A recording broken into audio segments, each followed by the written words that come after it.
En France, aujourd'hui, c'est environ 2 millions d'animaux utilisés par année dans la recherche biomédicale. On peut diviser l'expérimentation animale en deux catégories.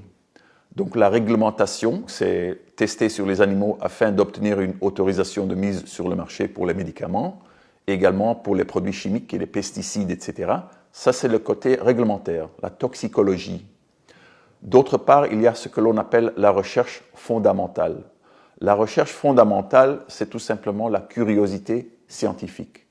Mais c'est un chèque en blanc aux chercheurs de faire quasiment n'importe quoi sur les animaux en le justifiant, en disant que peut-être cette étude que je vais mener sur des rats va nous apporter un traitement pour le cancer pour votre grand-mère. Heureusement que nous avons des outils scientifiques pour justement mettre en question ce genre d'affirmation. Nous avons quelques études qui démontrent très clairement que le taux de succès de la recherche fondamentale par rapport aux maladies humaines est dérisoire. Et dérisoire, si je dis dérisoire, c'est 0,004%. En tant que vétérinaire, je ne vais pas tester un médicament destiné aux chevaux sur des perroquets. Et les gens comprennent ça tout de suite.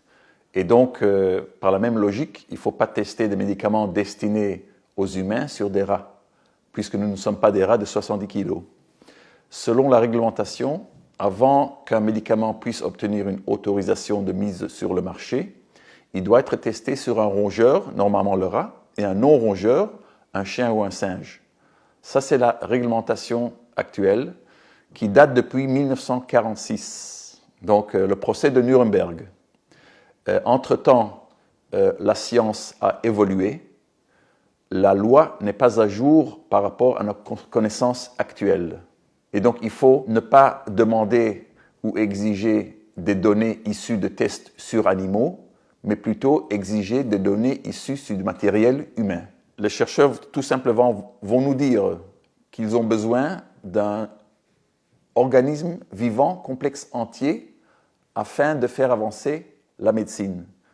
Et donc, ils vont nous proposer soit notre chien, soit notre enfant, ce que je considère comme chantage émotionnel. Notre association et d'autres proposent la création d'une commission d'enquête parlementaire, pas sur la question de douleur ou souffrance animale qui est une évidence, mais plutôt sur la validité du modèle animal. Est-ce que l'animal peut prédire l'effet d'un médicament ou d'une maladie chez les humains?